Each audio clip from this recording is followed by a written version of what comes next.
আমায় কাছে ডেকে নিও ওগো মোর প্রিয় নবী। আলহামদুলিল্লাহি রব্বিল আলামিন ওয়াসসালাতু ওয়াসসালামু আলা সাইয়্যিদিল মুরসালিন আম্মা বা'দ ফাআউযু বিল্লাহি মিনাশ শাইতানির রাজীম বিসমিল্লাহির রহমানির রহিম। আসসালাতু ওয়াসসালামু আলাইকা ইয়া রাসূলুল্লাহ ওয়া আলা আলিকা ওয়া আসহাবিকা ইয়া হাবিবাল্লাহ। আসসালাতু ওয়াসসালামু আলাইকা ইয়া নবিয়্যাল্লাহ ওয়া আলা আলিকা ওয়া আসহাবিকা ইয়া নূরাল্লাহ। প্রিয় ইসলামী ভাইরা এবং মাদানী চ্যানেলের দর্শকবৃন্দ, আবারও উপস্থিত হয়েছি অনুষ্ঠান নবী প্রেমের কাহিনী নিয়ে। আপনারা যারা যেখান থেকেই দেখছেন আমাদের এই অনুষ্ঠানে আপনাদের সকলকে স্বাগতম। আলহামদুলিল্লাহ রব্বিল আলামিন। প্রিয় মাদানী চ্যানেলের দর্শকবৃন্দ, আপনারা জানেন এই অনুষ্ঠানের মাধ্যমে আমরা নবী করিম সাল্লাল্লাহু আলাইহি ওয়াসাল্লামের প্রেম ভালোবাসা সম্পর্কে জানতে পারি, যেটা খুবই গুরুত্বপূর্ণ একটি বিষয় এবং একজন মুমিনের জন্য এটা অত্যন্ত গুরুত্বপূর্ণ। নবী করিম সাল্লাল্লাহু আলাইহি ওয়াসাল্লাম এর প্রেম ভালোবাসা, কেননা নবী করিম সাল্লাল্লাহু আলাইহি ওয়াসাল্লাম নিজেই ইরশাদ করেছেন, তোমাদের মধ্যে কেউ ততক্ষণ মুমিন হতে পারবে না যতক্ষণ আমি তার নিকট, তার বাবা, তার সন্তান এবং সকল মানুষের চেয়ে বেশি প্রিয় না হয়ে যাই, ততক্ষণ সে মুমিন হতে পারবে না। আল্লাহ পাক আমাদের সকলকে সত্যিকারের নবী প্রেম নসিব করুন, আমিন।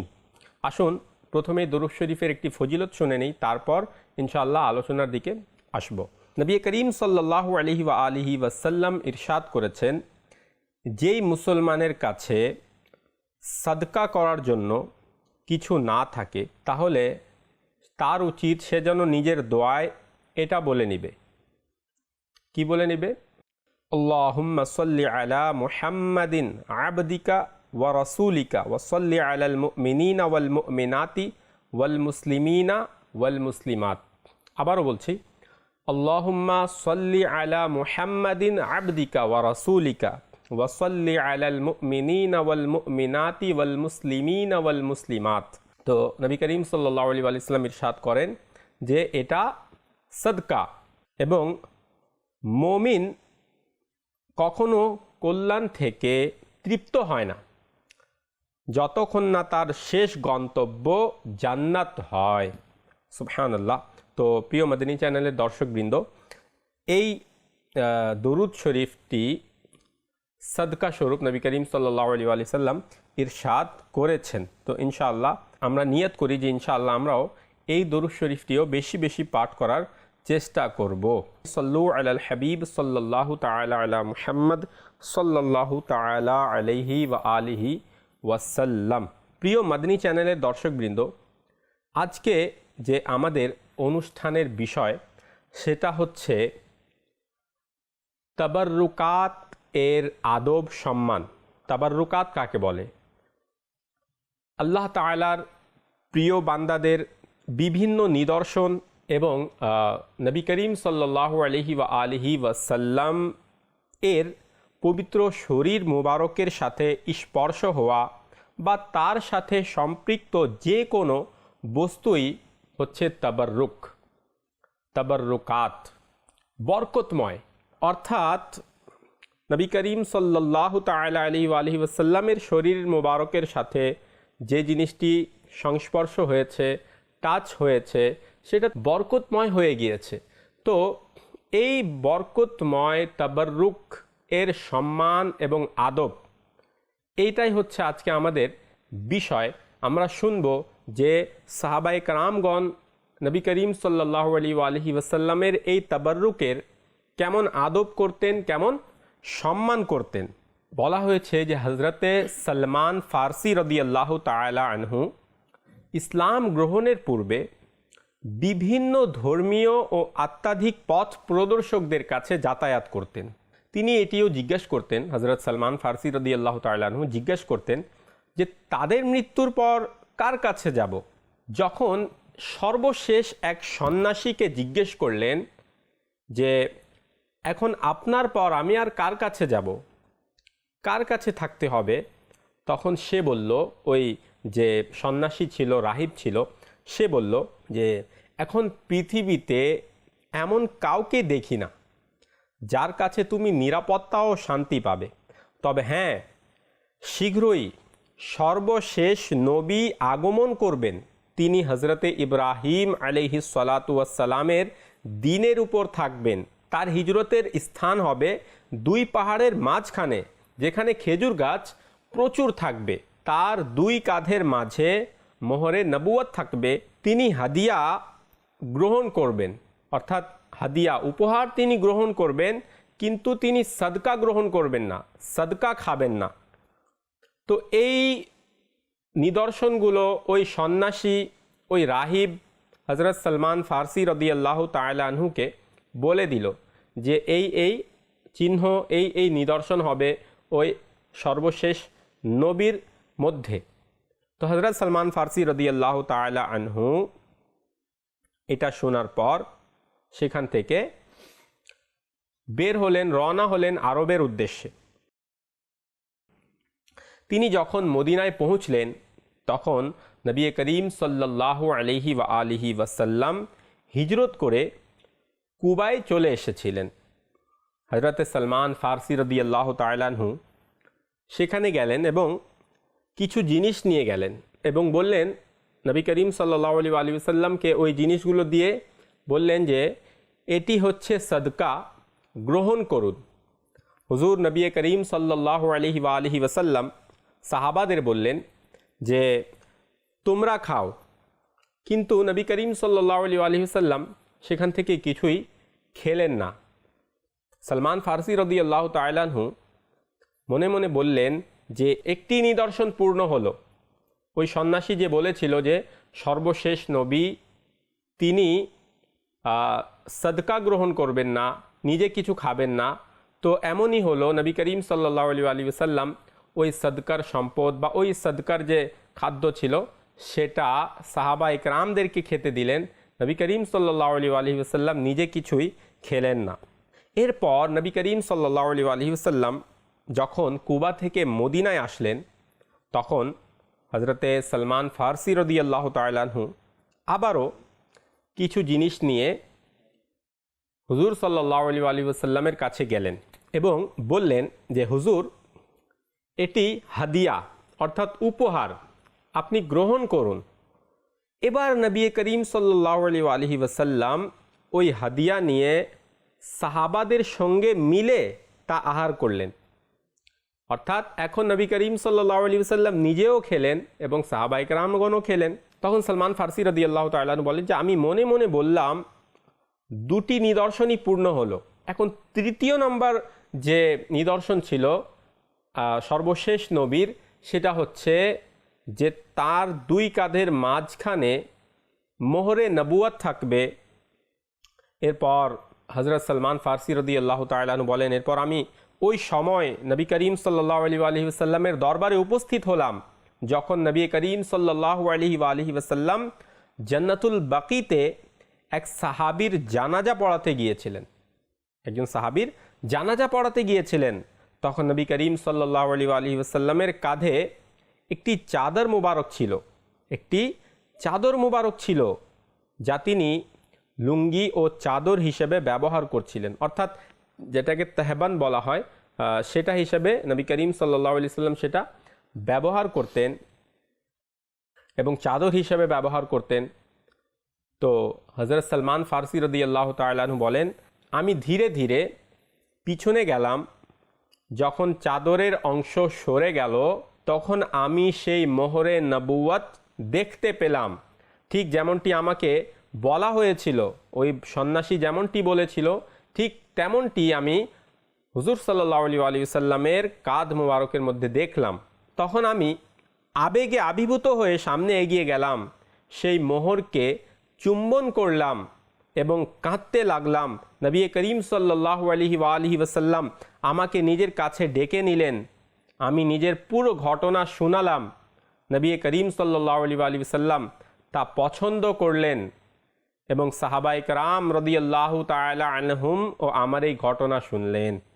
তো দেখুন নবী করিম সাল্লাল্লাহু আলাইহি ওয়াসাল্লামের সাথে সম্পর্ক রাখে এমন একটি জিনিস মোহরে নবুয়ত। তো এই মোহরে নবুয়ত যেহেতু নবী করিম সাল্লাল্লাহু আলাইহি ওয়াসাল্লামের শরীরের একটা অংশ ছিল, এই মোহরে নবুয়তকে হজরত সালমান ফারসি রাদিয়াল্লাহু তাআলা আনহু কী করলেন? চুম্বন করলেন, অর্থাৎ সম্মান করলেন। তো এটা হচ্ছে তাবাররুকের প্রতি সাহাবায়ে কেরামদের আদব এবং সাহাবায়ে কেরামদের সম্মান। এমনিভাবে হুদায়বিয়ার স্থানে হুজুর নবী করিম সাল্লাল্লাহু আলাইহি ওয়াসাল্লাম চুল কাটালেন এবং সেই মুবারক চুলগুলো একটি সবুজ গাছে রেখে দিলেন। সব সাহাবায়ে কেরামগণ সেই গাছের নিচে জড়ো হয়ে গেলেন এবং চুলগুলো নেয়ার জন্য একে অপরের সাথে প্রতিযোগিতা করতে লাগলেন যে আমি নিব, মানে এমন প্রতিযোগিতা শুরু হয়ে গেল ওই চুল মুবারকগুলো নেয়ার জন্য, কেননা এটা নবী করিম সাল্লাল্লাহু আলাইহি ওয়াসাল্লামের চুল মুবারক। হজরতে উম্মে আম্মারা রাদিয়াল্লাহু তাআলা আনহা তিনি বলেন যে আমিও কয়েকটি মুবারক চুল সংগ্রহ করতে পেরেছিলাম। তো এটি নবী করিম সাল্লাল্লাহু আলাইহি ওয়াসাল্লামের চুল মুবারক, এটিও বরকতময় এবং তাবাররুক। এবং এই তাবাররুক দ্বারা কি উপকার হয়? হযরত উম্মে আম্মারা রাদিয়াল্লাহু তাআলা আনহা বলেন যে আমিও কিছু চুল সংগ্রহ করলাম এবং নবী করিম সাল্লাল্লাহু আলাইহি ওয়াসাল্লামের ওয়াফাতের পর যখনই কেউ অসুস্থ হতো তখন আমি সেই মোবারক চুলগুলো পানিতে ডুবিয়ে সেই পানি রোগীকে পান করাতাম, ফলে আল্লাহ পাক তাকে সুস্থতা দান করতেন। সুবহানাল্লাহ। হুজুর সাল্লাল্লাহু আলাইহি ওয়াসাল্লামের পবিত্র চুল মোবারকের মধ্যে, মানে হুজুর সাল্লাল্লাহু আলাইহি ওয়াসাল্লামের চুল মোবারক এমন বরকতময় ছিল যে ওই চুলগুলো পানিতে ডুবিয়ে পানি পান করালে মানুষ সুস্থ হয়ে যায়, যারা অসুস্থ তারা সুস্থ হয়ে যায়।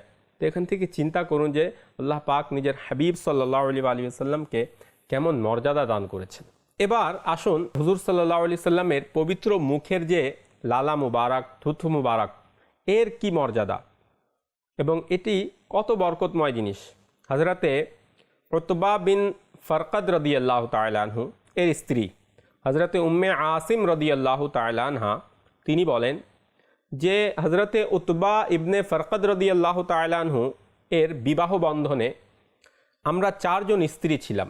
কে বলছেন? হজরতে উতবা বিন ফরকদ রাদিয়াল্লাহু তাআলা আনহুর একজন স্ত্রী উম্মে আসিম রাদিয়াল্লাহু তাআলা আনহা তিনি বলছেন যে হজরতে উতবা বিন ফরকদ রাদিয়াল্লাহু তাআলা আনহুর বিবাহ বন্ধনে আমরা 4 জন স্ত্রী ছিলাম। আমরা প্রত্যেকেই সুগন্ধি ব্যবহারের চেষ্টা করতাম যেন অন্যদের চেয়ে বেশি সুগন্ধময় হই, কিন্তু হজরতে উতবা রাদিয়াল্লাহু তাআলা আনহু কোনো সুগন্ধি ব্যবহার করতেন না, শুধু নিজের হাতে তেল নিয়ে দাড়িতে মাখতেন। তবুও তিনি আমাদের সবার চেয়ে বেশি সুগন্ধময় ছিলেন। আমরা আতর ব্যবহার করেও এত সুগন্ধময় হতে পারলাম না বা এত সুগন্ধময় হতে পারিনি, কিন্তু হজরতে উতবা বিন ফরকদ রাদিয়াল্লাহু তাআলা আনহু শুধু দাড়িতে তেল লাগান, কিন্তু আমাদের চেয়ে বেশি সুগন্ধময় তিনি। যখন তিনি বাইরে যেতেন, হজরতে উতবা বিন ফরকদ রাদিয়াল্লাহু তাআলা আনহু যখন বাইরে যেতেন লোকেরা বলতো আমরা উতবার সুগন্ধির চেয়ে বেশি সুগন্ধ কখনো পাইনি, এতই সুগন্ধ। তো তার স্ত্রী বলেন যে আমি একদিন তাকে জিজ্ঞাসা করলাম যে আমরা তো সুগন্ধি ব্যবহার করি, তবুও তুমি আমাদের চেয়ে বেশি সুগন্ধময়, এর কারণ কি? হজরত উতবা বিন ফরকদ রাদিয়াল্লাহু তাআলা আনহু বললেন যে নবী করিম সাল্লাল্লাহু আলাইহি ওয়াসাল্লামের যুগে আমার শরীরে ফোসকা দেখা গিয়েছিল। আমি নবী করিম সাল্লাল্লাহু আলাইহি ওয়াসাল্লামের দরবারে হাজির হয়ে এই রোগের কথা বললাম যে ইয়া রাসূলুল্লাহ আমার শরীরে ফোসকা বের হয়েছে। যখন আমি বললাম, হুজুর নবী করিম সাল্লাল্লাহু আলাইহি ওয়াসাল্লাম আমাকে বললেন কাপড় খুলে ফেলো। তো আমি সতরের অংশ ছাড়া বাকি কাপড় খুলে তার সামনে বসলাম। এরপর নবী করিম সাল্লাল্লাহু আলাইহি ওয়াসাল্লাম নিজের মুবারক লালা অর্থাৎ নিজের থুথু মুবারক হাতের উপর নিয়ে আমার পিঠ ও পেটে মেখে দিলেন। সেই দিন থেকেই আমার শরীরে সুগন্ধ সৃষ্টি হয়ে যায়। আল্লাহু আকবার। হুজুর নবী করিম সাল্লাল্লাহু আলাইহি ওয়াসাল্লামের লালা মুবারক কেমন বরকতময় এবং কেমন সুগন্ধিময় যে আতরের ঘ্রাণও কিছুই নেই সেটার সামনে। হজরত আনাস রাদিয়াল্লাহু তাআলা আনহু নবী করিম সাল্লাল্লাহু আলাইহি ওয়াসাল্লামের খাদিম, তো তিনি বলেন যে নবী করিম সাল্লাল্লাহু আলাইহি সাল্লাম আমাদের ঘরে আগমন করলেন এবং দুপুরের সময় বিশ্রাম করলেন। ঘুমের সময় নবী করিম সাল্লাল্লাহু আলাইহি সাল্লামের ঘাম মোবারক বের হলো। তো হজরত আনাস রাদিয়াল্লাহু তাআলা আনহুর মা হজরতে উম্মে সুলাইম রাদিয়াল্লাহু তাআলা আনহা একটি বোতল নিয়ে সেই মুবারক ঘাম সংগ্রহ করতে লাগলেন। নবী করিম সাল্লাল্লাহু আলাইহি সাল্লাম জেগে উঠলেন এবং বললেন, হে উম্মে সুলাইম, তুমি কি করছো? তিনি আরজ করলেন, এটা আপনার ঘাম মুবারক, আমরা এটি আমাদের সুগন্ধির মধ্যে মিশাই আর এটি সব সুগন্ধির চেয়ে উত্তম। আল্লাহু আকবার।